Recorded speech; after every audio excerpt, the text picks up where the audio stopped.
Hey guys, how you guys doing? We're on episode 11, I believe. I'm not too sure. And today I have my friends from the story so far. Do you guys want to introduce yourself real quick? Sure. I'm Kellen and I play bass. I'm Will and I play guitar. That's awesome. So, obviously we're doing via Zoom because this pandemic sucks and everybody's kind of all over the country and, it is what it is. So I always ask this question just because it's kind of different for everybody. And, you guys been a band for, over a decade now, right? How long has it been? It's 11 years. 13. Almost 12. 2007, right? Yeah. It's 13, I think. 13 next month. 13. If my math is right. I think it was what, December 2007? Something like that. Yeah. Yeah. It's been a while. But I always ask this question, like, as far as, you guys have been playing music, you guys have been involved in you guys' communities even before this band.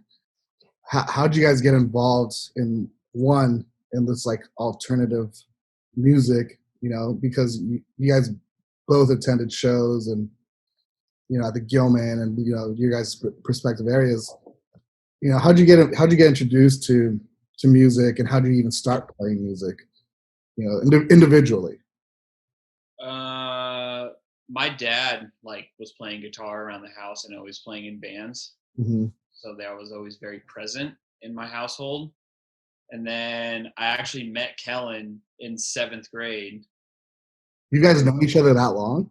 Yeah, I've known each other that long. We were both wearing Less Than Jake t-shirts at the same day to school. And we were like, dude, we should be friends. And we were in a band together. It was a pretty funny story, honestly. And then I got kicked out because I didn't do my homework, so I couldn't practice. Will told us he wrote a song that he stole a song basically and came to band practice one day and was like, guys, I wrote this song. We were like, damn, that's a good song. And then I went home and I legit turned on Fuse TV, during the music video hour.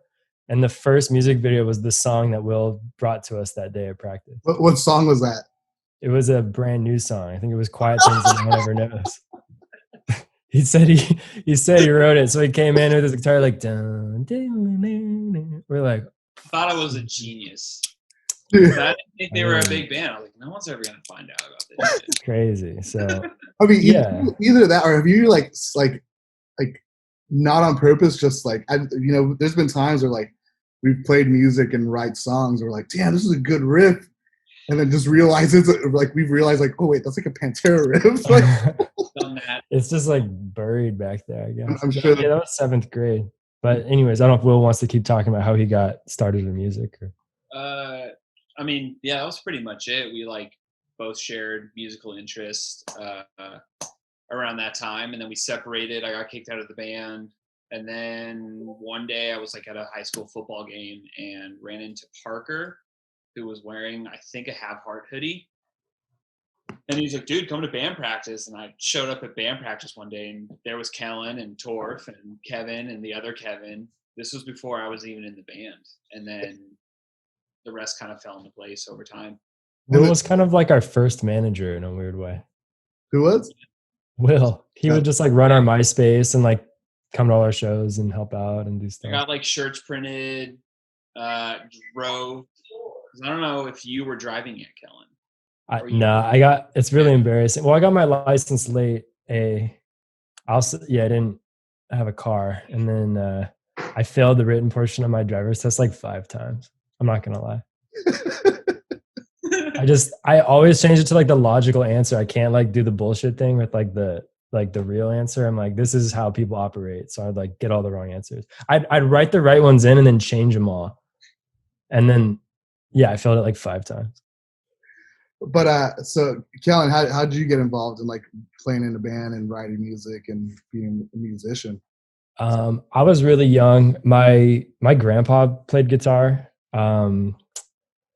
So whenever I'd visit him, I was really young. He lived in Visalia. I'd tool around with his guitars or whatever. And then I think I was in 4th grade, and he gave me one of those beginner, those small acoustic guitars, you know what I mean? Plywood guitars or whatever. So I just started playing it all the time, and like no one really had to like coax me to get into it. It was just like I kind of took to it and just like was getting into music at that time. I had an older neighbor, so he like introduced me to a lot of bands. So I was like, discovering bands like Green Day and like stuff. And Yeah. I don't know. I would just play all the time. Got a Squire Strat in like 6th grade, and then just when I started playing in bands, my friend's dad had a bass. It was the same band that Will and I were in. So I just started playing bass because his dad had a bass that like was laying around. And I kind of realized if I played bass, more people would have me in their bands because no one really played bass. Mm-hmm. So then I got that. I think everyone's first beginner bass, the Ibanez, those little like, those little Ibanez basses. Yeah. Yeah. So then I just, what's that? No, I was saying that's I feel like that was like everybody's beginner instrument. Yeah, right. And then I had like a crate amp and like the Ibanez bass. And I started going to shows around that time. I think the band that I've said this before, but the band that kind of made it all click for me was the Matches, because they'd always play this local venue called iMusicCast.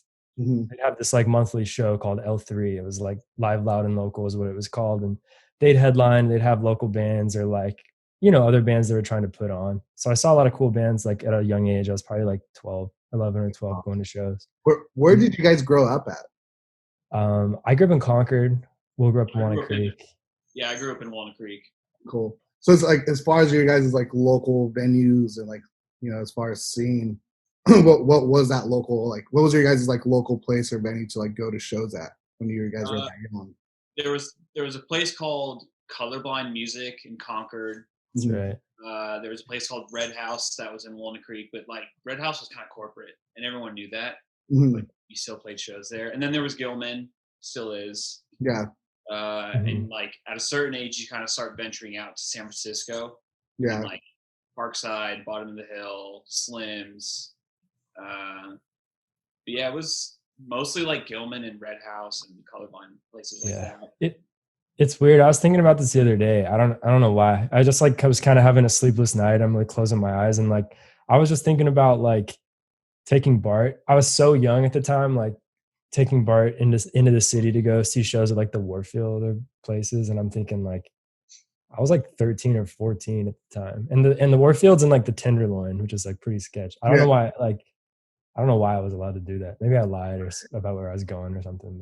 But yeah, when I was that young, I always tell my mom, I was like, "Oh, I'm going to this like Christian metal show or something." Yeah, she always thought I was going to church. Yeah, I don't know how I like managed, but those happen to be like venues for us. Like oddly enough, like in our super early part of our career. Yeah. Like lots of churches. Yeah, that's weird. I don't know why churches put on shows so much. I remember we got in trouble too because we were pretty sacrilegious people.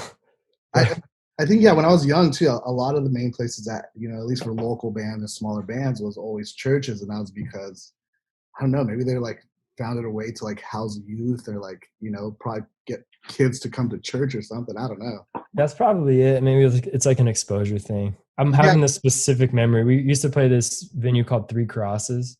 Mm-hmm. And one time we literally pulled a Bible into the back courtyard and we're like playing catch with it or something. And I remember like someone came out and just shredded us. We were like, sorry, dude. This is what happens when you bring a bunch of, kids into your church. I remember I used to go in Redlands, which was this church, or not church. Well, it was a church, but it was also a venue called Tiffany that was ran by that band Death Star. And they would always have shows there. Every hardcore show for like, a year, like just went to this location. But it was crazy because there's always moments where like after the show or prior to the show, like they would be like having like prayer sessions or something like that. And it'd be funny because like right after that, like Donnybrook would be playing. Yeah. I was like, I don't know. This is semi-strange, Were you involved in Donnybrook at all? I can't. No. Oh, okay. That was like the hardcore band for me growing up, going to shows. Yeah. I have a funny Donnybrook memory. Before I even knew those guys. There was a Bay Area band called Fallujah. I remember that band. Remember them? And they're like a death metal band. And I was dating a girl in Washington at the time and they did like a Northwest tour. So I was like, I'll go sell merch for them. I'm going to hang with my girlfriend for a couple of days. So there was a show in in Utah on that tour. and Donnybrook opened.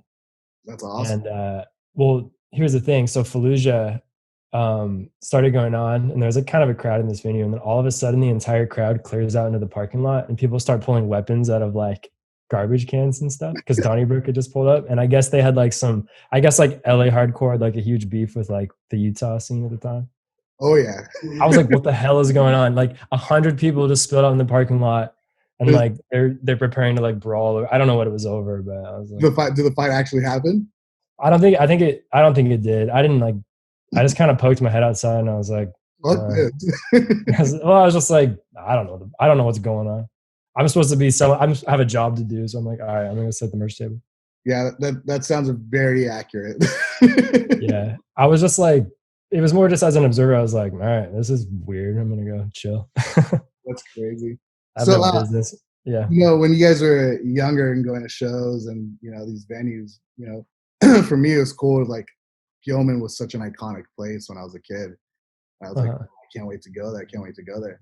For you guys, like personally living in that area, how is it like growing up, going to shows at the Gilman and eventually playing the Gilman, and then venturing outside of that? How was like for someone from LA that just viewed that venue as like such an iconic place? Was it something special for you guys, or was it just like it's just Gilman?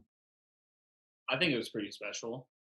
I remember like the first time I ever went, it like fucking blew my mind because I had never been to a place like that. All the other venues were like nice and like had good sound and bathrooms that were like clean, and like Gilman is like covered in graffiti, and it's this hole in the wall in the middle of Berkeley. Can't take a shit there.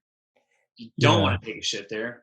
But like I remember the first one, and it was just like mind blowing, and I'll like never forget it. And like even getting to play there, that place has never lost like any sort of like value to me. Yeah. I still, every time I see it or drive by it or walk into it, I still get that same like reminiscent like energy and feel as the first time I like saw it. Yeah, that's awesome. I guess as far as venues go, you wouldn't want to take a shit at in the Bay. It'd probably be like Burnt Ramen, dude, and then Gilman. I don't want to touch anything in Burnt Ramen, dude. Yeah, and maybe even before our time, the Pound. But I don't know if I never went to the Pound. But as far as Gilman, like I guess with Gilman, since it's there's so much history to Gilman, and you hear so much about like their legacy and all the punk bands that came out of there, you kind of have this feeling that it's like a past time. But then like in hindsight, we went to a lot of shows that were very cool, and I think a lot of people would have like killed to go see now, because we saw like it was kind of the height of like Have Heart. I remember we saw them one time. I think it was, can't remember who was all on the bill, but like we saw some pretty incredible shows, at least like for the period that we were around and like in the scene. So yeah, there was like a Ceremony, Have Heart, Blacklisted, and I think Letdown tour. Yeah, that played there, and that was like I remember Davey Havoc came out and sang. That's right, he did Straight Edge Revenge, and that was like, holy shit, that's fucking Davey Havoc. Yeah, I think I was actually at that show. What are you doing here? Nuts! It was a crazy show. Yeah, that was fucking tight. Mm-hmm. Well, there was a lot of cool local bands at that time. What was that one venue? AFI did like their music video in there. The Phoenix? Yeah. So the first time I went to the Phoenix is the first time I saw Ceremony. And Ceremony played like in that little front area, and it was chaos. It was like awesome. That North Bay scene had they had a cool scene for a long time. And the funny thing, because I loved AFI as a kid, so I'd listen to like Days of the Phoenix, and I was just, I thought it was about like El Phoenix. I didn't realize it was about that scene at the time. Yeah. And then, when I got older and we played shows at the Phoenix, and I realized they're from Petaluma, I like put it together, and I was like, oh, that's cool. Well, that time I went there, I was like, to see that room where they did that music video, I'm a huge AFI fan. I was like, dude, this is so cool. We did a video there too, and it's funny because I think that's one of the like most miserable shows we've ever played. What is that? I just remember, like, I don't know for whatever reason, but like it was just like everything you don't want a crowd to do, like on stage or like otherwise, like it just all kept happening. And I remember at some point the owner even came out and had to like, he said it was the worst stage diving he's ever seen at the Phoenix. Oh my god. I think he could tell we were just visibly frustrated and like we were just trying to keep it together. But we were filming this video, and you can just tell every one of us is just like, dude, That's right. like, please, like, get it together. So yeah, it was funny, but it's a cool venue. I also played there one time to one actual person. Really? I was in another band called Spindle Tree before Story So Far, and one person showed up. Yeah, it's a big room to play to one person. I've definitely played a show and 0 people paid, so I've been there. Yeah, I mean, we didn't give a shit at the time. Yeah. So going back to when you guys first started getting involved in music and playing music, how was you guys played in a band together when you guys were literally kids? Was that the Story So Far, or was that a different type of band? Or was that a different band? It's a different band. Oh, Yeah. So that comes to my next question, is that you guys have played in bands together for what seems like half of your life, I believe, so give or take. Yeah. And I have was kind of a similar story with my friends in my band. What is that dynamic like, being in a band together for so long? Like, is there ever moments where it's like difficult, or times where you kind of butt heads, or like, and I ask this because I being in someone that's been in a band with the same people for over 15 years, there's days where I'm like, dude, I'm like, these are my brothers and I fucking hate them and I love them. And it's like, how's that dynamic for you guys been, simply because you guys had been in a band together for so long, and then you guys have a decent, a good amount of success of playing larger venues and larger crowds, and how's that affected your guys' relationship or dynamic as the band?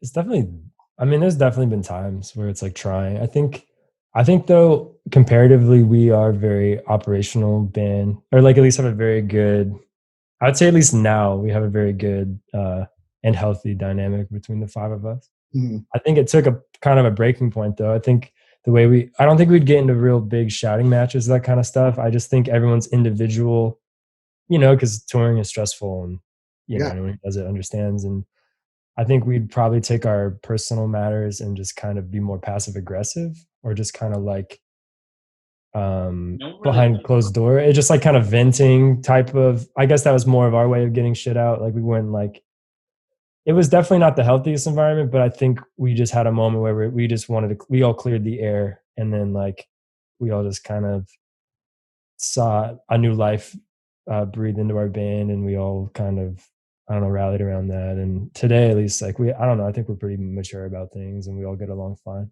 Like we could all be in the same room, or individually, any combination of us could be in the same room, and it would be cool, Yeah, and it's cool to see that. And I ask that because there's so many bands that you guys have managed to like keep it together and keep a friendship and like be able to do that as a band. And it is difficult. It is trying.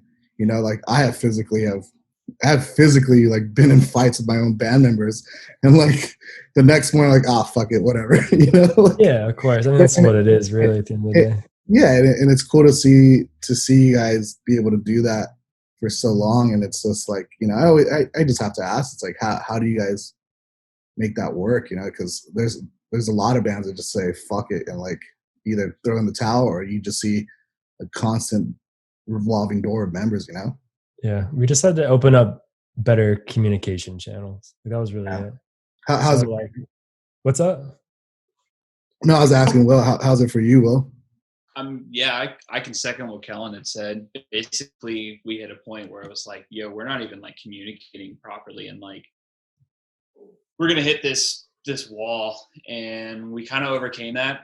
I think working on the last record, we were like away in a cabin together, and there was no other like way to escape other than there was no escape. You had to deal, and you had to confront these like issues. And I think now more than ever, we're better friends and we can communicate better. And even when we hang out, like we're not really talking about the band that much, like ever. Yeah. Like we're straight friends, and like we'll talk sports, we'll talk politics, we'll talk whatever's going on in our lives, or what we're reading, what we're watching, sort of thing, just as normal friends do. And I think we constantly remind ourselves that like we started this thing as friends, and we're always going to be in each other's lives, no Yeah. matter how difficult things get. We know that like we can communicate with each other. Yeah.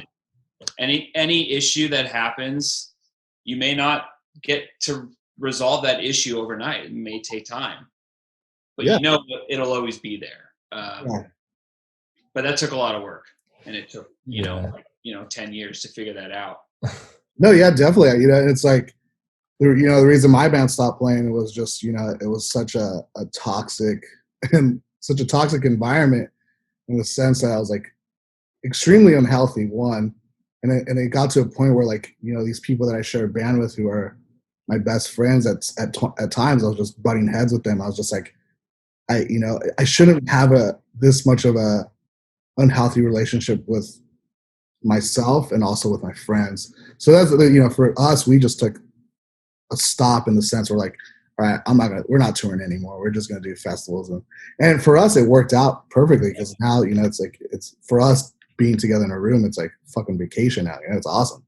Yeah, and I think taking some time, like we're all kind of learning now, taking some time to like work on yourself and kind of like face those issues that you do have with yourself are gonna end up benefiting everyone involved, including yourself. Like, yeah, that's awesome.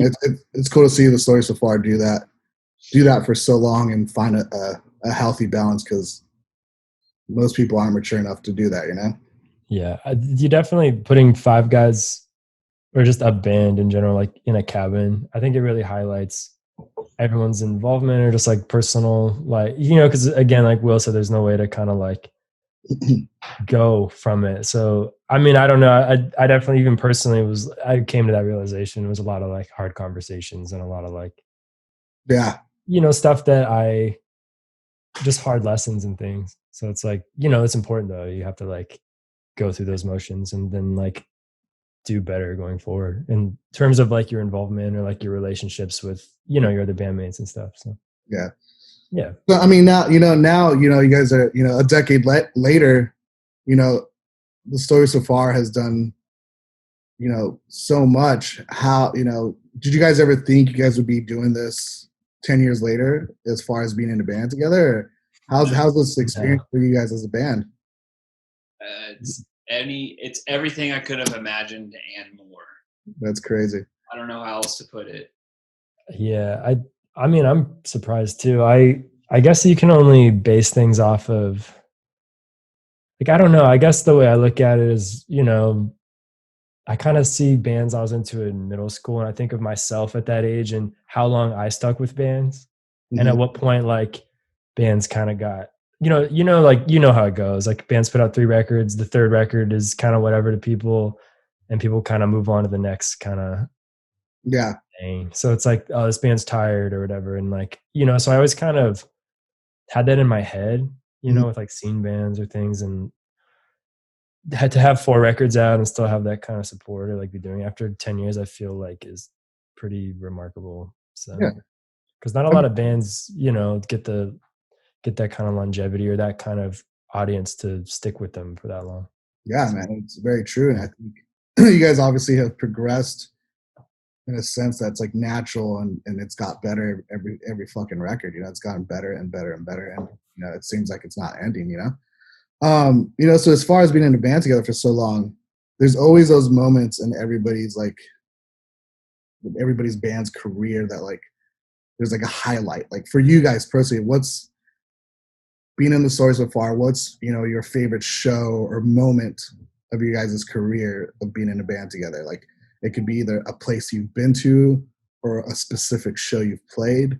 What's made this whole journey of being in a band together incredible for you guys?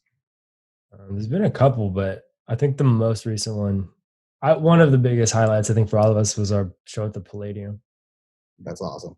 I think again, I think it was just this reassurance. It was a massive reassurance, because like, I think when we announced the show and it sold out, and it was just like, we hadn't announced anyone else support or anything yet. It was kind of like, because we had doubts, we like, with releasing a 4th record and having taken so long, and kind of taking on a new sound. It was like, to announce it, have it sell out, and have the show be what it was.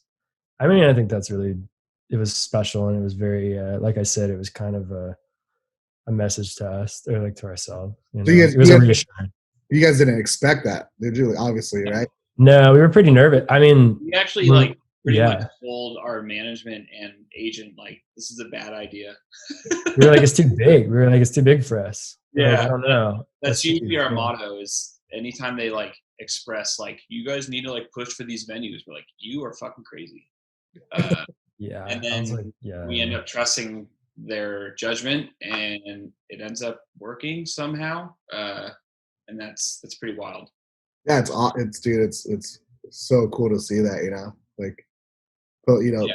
there's not many bands that come from our world to be able to play venues like that, you know, and it's pretty cool to see that for you guys to have that steady of a fan base to play venues like that, you know, because it is kind of nerve wracking, you know, like playing the Palladium is like, Yeah. definitely. yeah. Even announcing it was like, damn, we're gonna sell how many tickets? You know, like I don't think we'd normally worry about that kind of stuff, but I was like, for how high the bar was set, it was, you know, you don't want to undershoot. So Yeah. Will, do you have any like favorite moments and stories or those you played at as far as one that comes to mind quickly is playing for the children, like being able to like kind of bring it back to what we grew up doing. I straight up felt fucking 20 years old at that show. Dude, you know what I mean? I watched that set the other day, and dude, that set was so fun. Like just watching. So did I actually. Watching kids' reactions, like everybody was like had a fucking smile on their face, and I was a little nervous because I was like, dude, it's gonna be late. We made these kids climb these stairs for the past like 10 hours.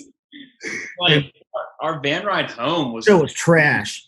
Hey, our van ride home was like I don't know, the vibe was very high. We were like riding this cloud and this wave from the night before of like, we need to fucking do that. Like we need to keep fucking doing things like that. Like we can do these bigger rooms and stuff, and that's cool and all. Mhm. But like we felt like a band and like a group and like truly ourselves and like completely welcome.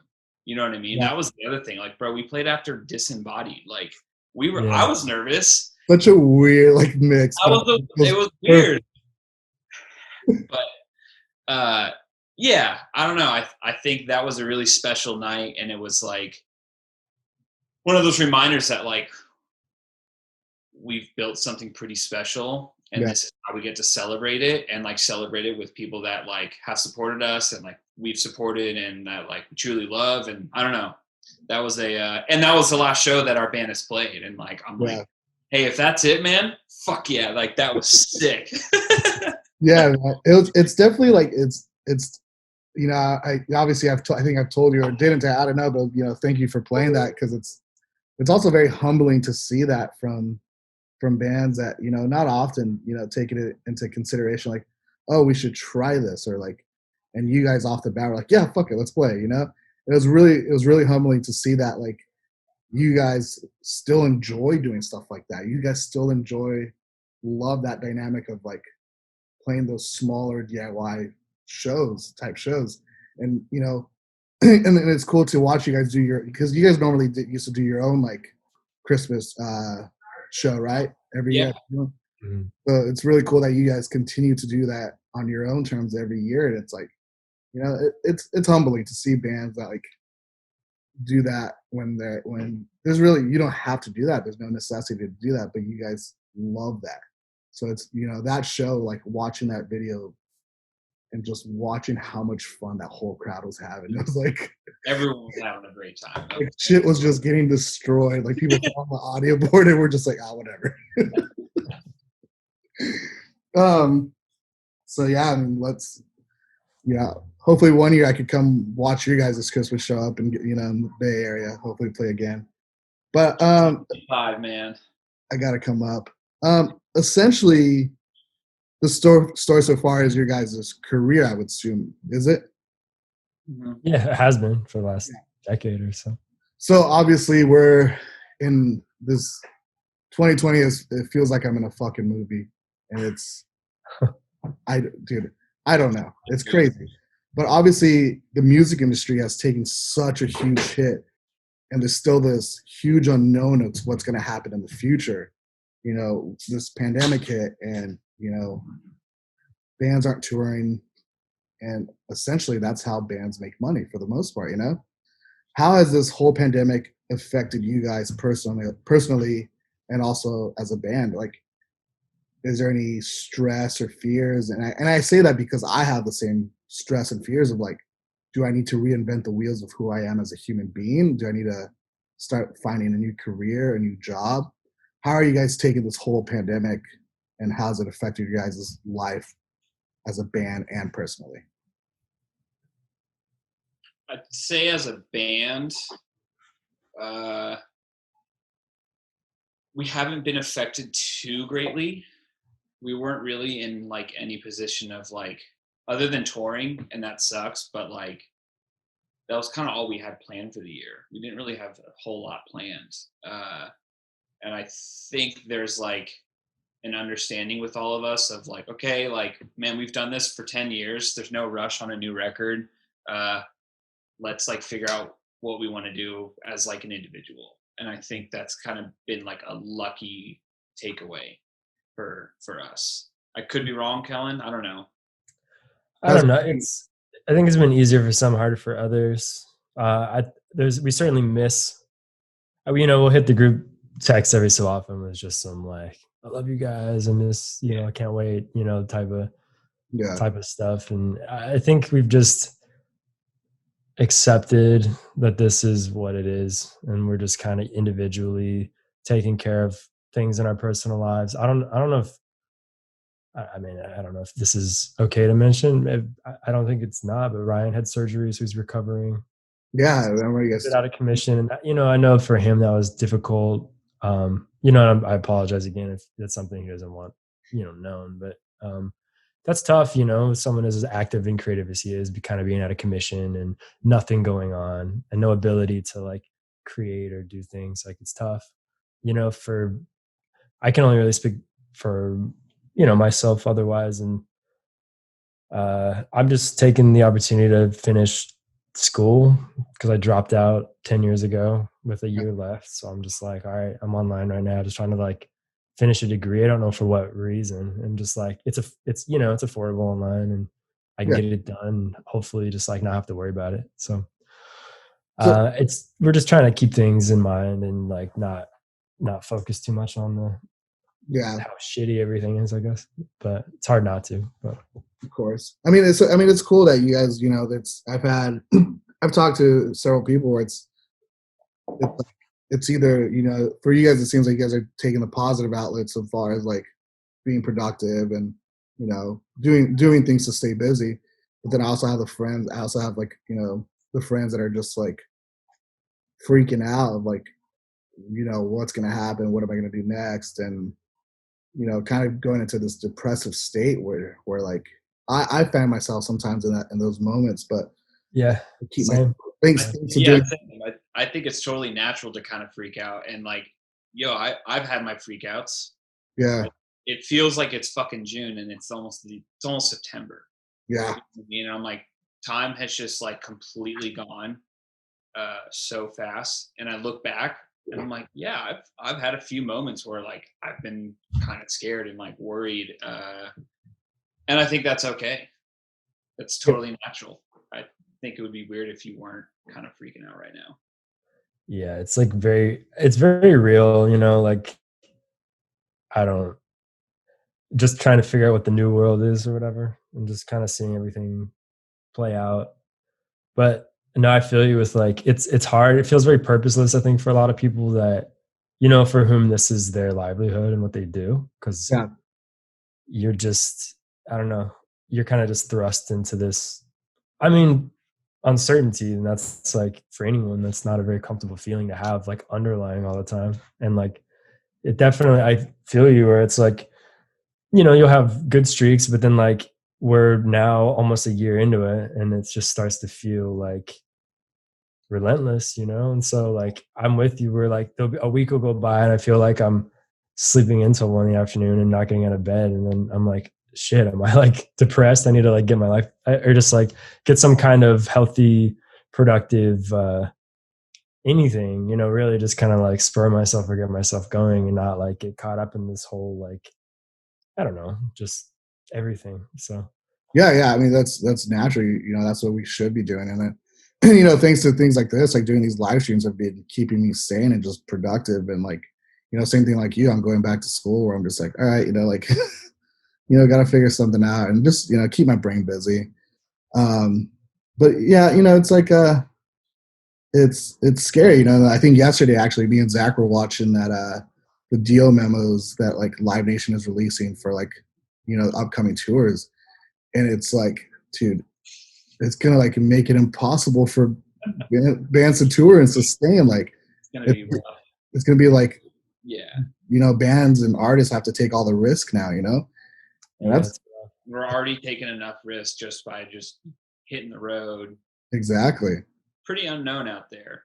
Yeah, exactly. So it's like it's putting all the risk on artists. So it's like obviously that's gonna, you know, affect not only the bands but then, you know, venues, the crews, the, you know, everybody that works alongside with the bands. You know, yeah, and it was cool because we were talking about. I was like, luckily for, you know, people like us and bands like you guys are so self driven in the sense that like, you know, no matter what the situation is, that like, you know, whether you play the Palladium or, you know, play the random small punk show, you know, you guys are so able to play and do anything, you know. So where there's people that are just going to be like kind of lost, you know. So I think yeah, that's where people like you guys that grew up in, you know, smaller DIY environment are able to adapt and grow, you know. yeah. Not, yeah. No, I feel you. I don't know. I think I worry about a lot of our friend, not just like close personal friends, for instance, but just a lot of people that are, like I said, for whom this is their livelihood and everything.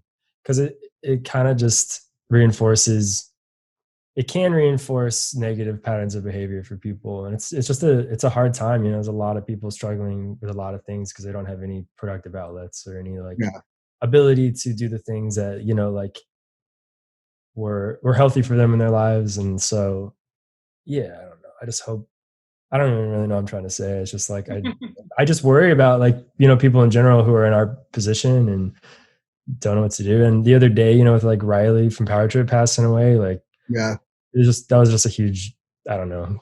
It just, it made me sad. Like it just really did. I was just really overwhelmingly sad about that. And it just like, you know, because you think like if we weren't in this position right now, like he probably would have just been on tour and like I know they had a big year lined up and a lot of opportunities yeah, and things. And it's like, this circumstance is just like, it's put people in a really unhealthy position. It just like makes me yeah. worry, you know, and like, it just makes me deeply sad. Like that just made me really sad, you know? Yeah, it does, man. And it's like Riley was you know, our one of our first tours was with Power Trip, and we've done plenty of shows together. And he was such a fucking like shining light, dude. Like just the funnest and funniest dude to be around. And just like he just lightened up the room, you know.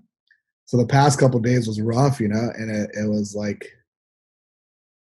and yeah, you see to start seeing, you know, watching people dwell in this sadness and grieve and you know, rightfully so.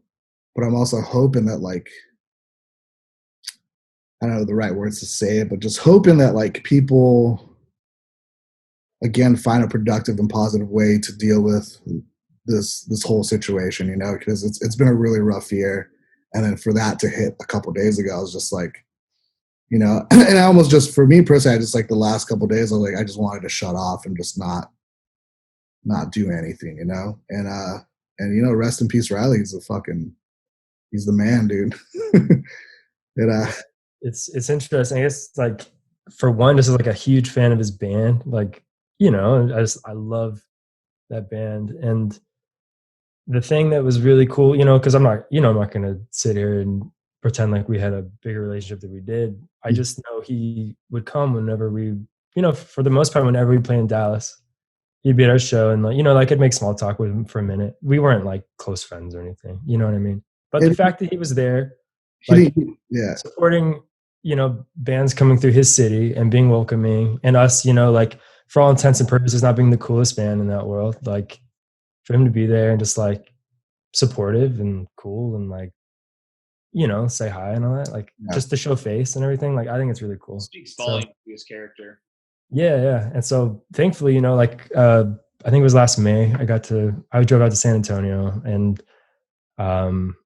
saw them perform. And, you know, briefly again, it was just like I said, we weren't by any measure close, but it was just that mutual respect thing. Like, Yeah. hey, you know, what's up?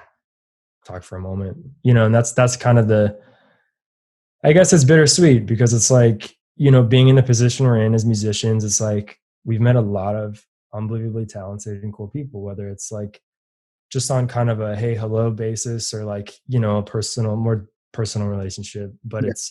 it's bittersweet in the sense that we know all these great, talented people that have touched a lot of people's lives and like had real influence. And we're going to lose a lot of people that are in those positions because we know them through this. So I don't know. It's, you know, we were fortunate to exist in the same timeline as him and like see him perform, and fuck, it's one of the best shows I've ever seen in my life. And Incredible band. yeah, incredible. So And that was the thing about Riley. Riley, dude, it didn't matter who you were. Like, dude, he just always welcomed everybody with open arms, and he was just like a dude that just loved to meet people, just the kindest of humans, you know. And again, like you do mention, like you know, playing in a band and you know being a musician is that you know obviously the closest people to you are you know not only the people in your band that are in the band with you, but you know it's crazy to say that like I probably saw Riley and I've probably seen you guys more often than I see some of my family. So it's like you're constantly on the road, constantly touring, and you see these people, other musicians, other peers, other artists that you work with, and it's even if you're not constantly in communication with them, that you do share a mutual ground in the sense that and understanding that you know hey like we're kind of the same, and it's cool to have your peers welcome you, and again just you know exactly if you're in their town, they just come by and say hi and check out the show, and for people it means the world, you know. And he always made it a point to do that, you know, and it's really humbling and really cool. And you know it's a very sad time right now, you know. yeah, well, for sure. You know going back into it being a rough year, you know this pandemic, we have you know a psycho president, politics are crazy, you know the Black Lives Matter movement has been kicking off, and it's everything rightfully so, you know. It's you know you see cities are just dealing it with differently, people are dealing with it differently, and it's you know it's affecting some people's life and it's not affecting other people's lives. You know there's you know the past couple months I just like I don't even care about news, I don't care about politics, turn all that shit off, I don't want to hear it, I just want to go into the woods and hike and like not hear about it. But you know this current state of time that we're living in, how's it affected you guys personally? How are you guys taking it in, or have you guys like shut it off, or is it one of those things that I did notice that you guys did raise a lot of money for like to donate, and that's awesome, you know. But how's it affected you guys personally? um I don't know, I see this as like, you know, a really important moment in time, and it's like these are problems that have existed for a very long time.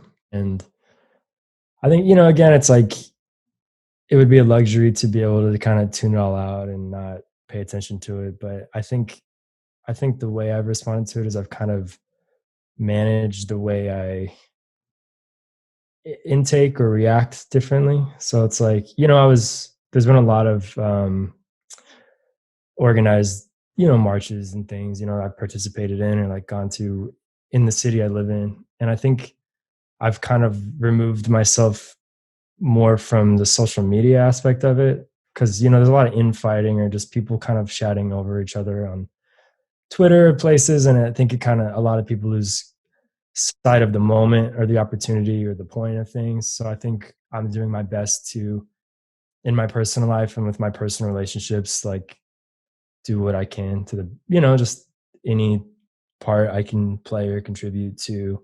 Yeah. Just kind of seizing this moment to actually make real tangible change that will hopefully benefit and eradicate a lot of these issues that have just existed in American society for the beginning of our Yeah. This country. conception, really. So Yeah. yeah. Yeah. It's one of those things that even if it's, whether it's donating or voting, or even just having a simple conversation with, people, because a lot of times people are afraid of confrontation or even talking about it like we are right now. It's just sometimes just a simple conversation of like, hey, let's kind of see each other in the middle and understand what this is and what it is for you and vice versa. Yeah. No, For for you, sure. Will, how's it? Because you're still in the Bay, right? Yeah. And the Bay has been historically, one of the forefronts for the Black Lives Matter movement. How's it in your city? It's been fairly active. I pretty much see some sort of poster or post or something about it every day. And it's pretty much a conversation about it. Seems like everywhere you go. I think I've done my best to kind of like listen and educate myself as best as I can, and then continue to have conversations with like my family and with peers and things like that. I'm from Walnut Creek, which is like a really nice, safe, white suburban area. Mhm. We're hosting a lot of marches, and I thought that it was pretty important for us to go and march there in a place where there's going to be people who are coming out to protest us protesting. Yeah. Ridiculous. And it's like, but don't you understand that there's just a group of people who don't look anything like each other who are here for this common goal of, Yeah. equality, being treated like a fucking human, man. That's what's crazy. How do you counter protest a basic human right? Like it fucking blows my mind and like it infuriates me. yeah, But it's sad, man. Like I don't know, like it's hella sad. It's really sad to see it all. yeah, But I think me trying, and I guess our band, to use the platform that we've been given, to educate our fans or just pass the word along from the things that we've learned and kind of taken in. And and then there's the other argument of kind of like taking a step back and letting other people speak. And I don't really want to like speak on top of people, you know what I mean? Because I'm not the voice. But yeah, I want to support, and I've done my best to like be there to support and be the backbone as best as I can. yeah. It's awesome that as a band you guys done that and are like, conscious about it of what's going on, because a lot of people would just say fuck it, not think about it, but it is a crazy and crucial time to understand and understand what is going around us, because every day I feel like what was America is diminishing in different political views, and people are just becoming extremists on either end. It's just like The divide gets greater every day. yeah, it's fucking It's more clear to me, and it like that upsets me a lot. yeah. I don't understand. you know, I don't get it. I don't understand why not converse, talk, and meet in the middle and have mutual understanding, and that's not it's is dividing. and it doesn't seem like it's going to happen, unfortunately. I hate to fucking say it. I don't think so either, and it's fucking scary now. It's like it's to the point where like I will like I'm like thinking of moving outside of the country. I'm thinking of like, dude, this is so much civil fucking unrest that like It can only get worse. yeah. At this point, like I don't know. I'm not. not trying to be super negative about it, but it just seems that each day it's like there'll be like a bye day and like nothing will happen, and then like 2 days later, hella crazy shit happens all at once, and you're like, bro, are you fucking kidding me? Yeah. Yeah. It's getting scary, and I'm ready. I'm ready to get up and get going. You know, Where we going, Nate? Costa Rica, dude, coming out. Bye. I got my tent ready. Tent and hammock. Bye. Bye. That's Zach in the background, who's actually one of Story So Far's engineer. He sucks. He makes it sound really loud and good. Yeah, it's just a lot of very, we have a lot of resources that we don't put towards things that would help a lot of people or change a lot of these problems, or not, just give people, put people at less of a disadvantage that we don't. It's funny, even just the past couple of days watching like athletes take a day off and just how like controversial that's been for people when it's like, you don't own these people, you know what I mean? They're not your servants. It's like that, I don't know. It's like for them to take a strike is like probably the least inconsequential, like non-controversial thing. But for some people, it's just like a threat to our country or something. But it's like, like if you're not going to treat people with dignity and X, Y, and Z, like, and the least you have to do is go a day without basketball. Like people that can't like understand or see the point is just kind of, it's disheartening, but it's at least it's happening, Yeah, So, it's definitely frustrating to watch, like the lack of sympathy, or even people being empathetic towards each other, and it's, I come from a world where, like, I hate to say it, but it's always been like very cut and dry, eye for an eye type of. I've always been that type of human being, but even someone like me, I did that out of necessity, never out of like what I am as a human, but simply because like I have to survive. But like nowadays, it's like, like there doesn't seem to see any sympathy in the world where, when are people going to meet in the middle? When are people going to understand that what's going on isn't okay? But somehow people try to fucking divide it, and it's scary. I hate to say it, I don't like it, and it's scary, and I do fear for, there's no work, there's no, people are being crazy, even here in California, you start seeing people just nervous to the sense where you start seeing people walking around with guns and stuff, and it's like, it's really just a culmination of a lot of things, as they say, it's like, what is it? Desperate needs render desperate deeds. And it's like I said, with all this, like, the resources we have available to us. And like, when people aren't desperate, they don't do desperate things. So it's like, how do we make people less desperate? And, we have, like I said, we have the resources. It's like people are just screaming, to put them in the right places. And it's a matter of listening and then enacting it. So I don't know. It's kind of a day by day thing, at this point, just navigating it. And I just hope people don't lose sight of the moment or the opportunity to actually make these things happen. So that would be, that would be a win. If all the, just from all this shit, if society changed in those fundamental ways, like that would be important, and probably, like a big turnaround from all the kind of hellish nature of the world that we've seen. So yeah. Well, I mean, the world sucks right now, and hopefully it comes correct. So, let's talk on a positive note. I always I ask this question because everybody has something different or funny or weird, or what's a bucket list item on one of your on your guys' list? What's something you want to do before you die? Die. You want to die?